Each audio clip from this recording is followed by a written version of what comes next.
प्यारे बच्चों, सुप्रभात। मैं गणेश कुमार गुप्ता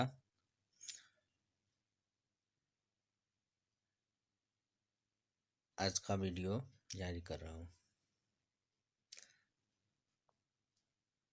हम कबीरदास जी को पढ़ रहे थे।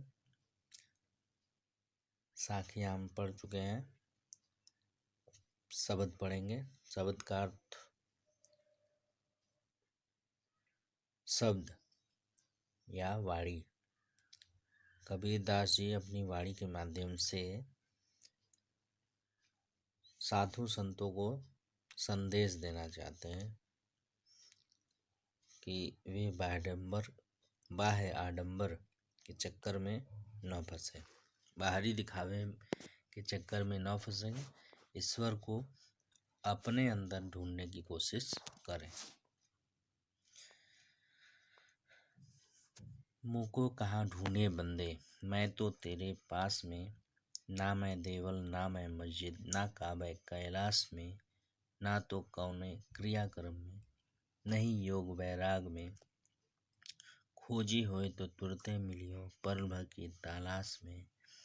कहे कबीर सुनो भाई साधो, सब श्वासों की श्वास में। कबीरदास जी कह रहे हैं कि मुझको,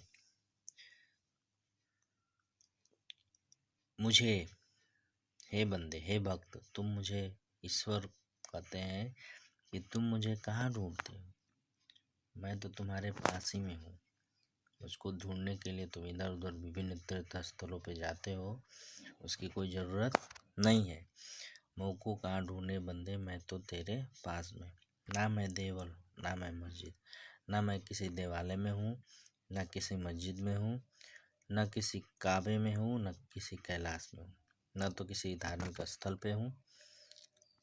काबा मुस्लिमों का धार्मिक स्थल है और कैलाश जो है हिंदुओं का धार्मिक स्थल है। ना तो कौने क्रियाकर्म में, नहीं योग वैराग में, न ही किसी कर्मकांड में, जो विभिन्न तरह के कर्मकांड होते हैं उस कर्मकांडों से मुझे प्राप्त किया जा सकता है, न ही योग वैराग के माध्यम से मुझे प्राप्त किया जा सकता है।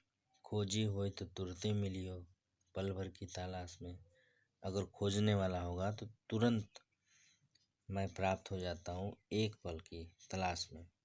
कहे कबीर सुनो भाई साधो, सब सांसों की सांस में। कबीरदास जी कहते हैं कि हे साधु सुनो, ईश्वर को अगर ढूंढना चाहो तो हर एक घट में, हर एक श्वास में तुम उसे ढूंढ सकते हो। अंतर्मन में तुम अपने ईश्वर को ढूंढ सकते हो, तुमको कहीं अन्य जाने की ज़रूरत नहीं है।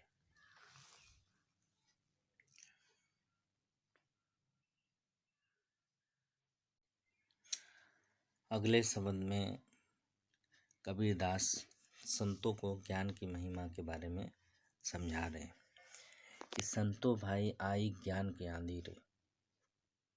हे संतो, ज्ञान रूपी आंधी जब आती है तब उसका क्या प्रभाव होता है कि हे संतो, ज्ञान रूपी आंधी आ चुकी है और भ्रम की टाटी सभे उड़ानी, माया रहन बांधी रे।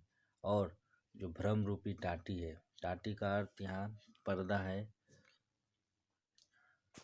जो पर्दा आँखों पर, कौन सा पर्दा, माया रूपी पर्दा जो आँखों पर पड़ा हुआ है, जिससे वास्तविकता का एहसास नहीं हो पाता, वह पर्दा सबसे पहले हट जाता है।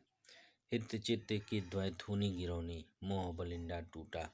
और यह जो अज्ञानता रूपी भवन खड़ा हुआ है, इसमें जो दो थूनियाँ लगी हैं, थूनियाँ का मतलब स्तंभ होता है। जैसे आजकल भवनों का निर्माण होता है तो खंबे लगाए जाते हैं, उसी तरह। तो हित चित्त, हित चित्त, हित्ती चित्त का अर्थ होता है राग और द्वेष, कौन अपना है कौन पराया है, इस तरह की भावना। हित चित्त की दो थूनी गिरेनी, दो थूनी जो हित चित्त की है वो गिर गया, और उसके गिरते ही जो उस पर स्थित है मोह रूपी बलिंडा, कि जो हमको सांसारिकता से बांधे हुए है, तो वह बलिंडा भी टूट पड़ता है।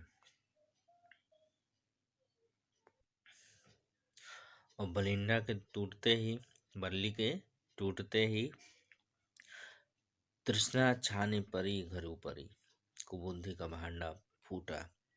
और तृष्णा, तृष्णा का अर्थ होता है कभी न समाप्त होने वाली इच्छा। तो जो ऊपर छप्पर, तृष्णा रूपी छप्पर पड़ा हुआ है, वो छप्पर उड़ गया। तृष्णा छानी परी घर ऊपरी, घर के ऊपर से तृष्णा रूपी छप्पर गिर गया और कुबुद्धि का भांडा फूट गया। तो जो बुरी बुद्धि थी, जो जीवन को भड़काती थी, उसका भांडा फूट गया।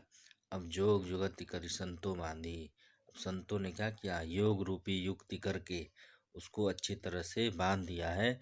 निर्चू चूहे न पानी, अब बिल्कुल भी उसमें से पानी चूने वाला नहीं है।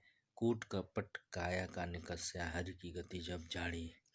जब आंधी आती है तो कूड़ा करकट सब उड़ जाता है। तो ज्ञान रूपी आंधी के आने से काया मतलब शरीर के अंदर जो कूड़ा करकट था वो सभी निकल गया, क्योंकि मैंने हरि की गति को जान लिया है।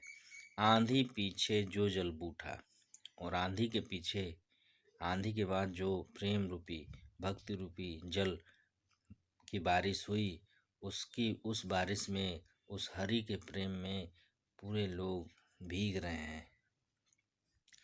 कहे कबीर भान के प्रगटे, उदित भया तम कीना।